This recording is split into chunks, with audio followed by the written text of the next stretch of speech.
And now, here's Mr. G with spoken word. This poem is called A Walk in the Park. It was a restless midsummer morning. I found myself outside drifting about walking, inhaling the early dawn breeze that seeped around the trees with an ease. And then I saw two old men in front of me on a park bench seat blissfully talking.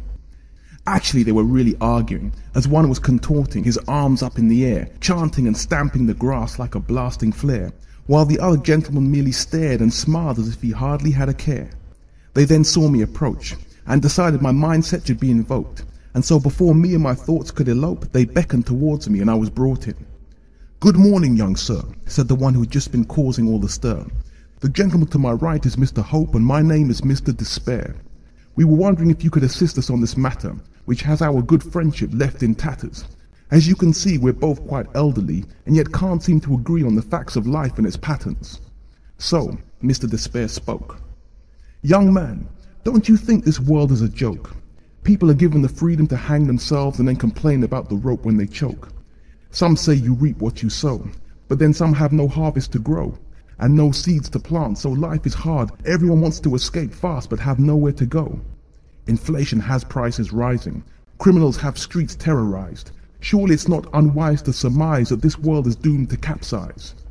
So said Mr. Despair, and I must confess he laid it bare, and just told me how it was, straight no chaser, so best beware. I then turned to Mr. Hope, praying that he'd provoke some argument to counteract Despair's vision that I could quote. Mr. Hope sat still in his seat, still grinning from teeth to teeth. He seemed apparently amused, and I must admit this had me confused and pestered me.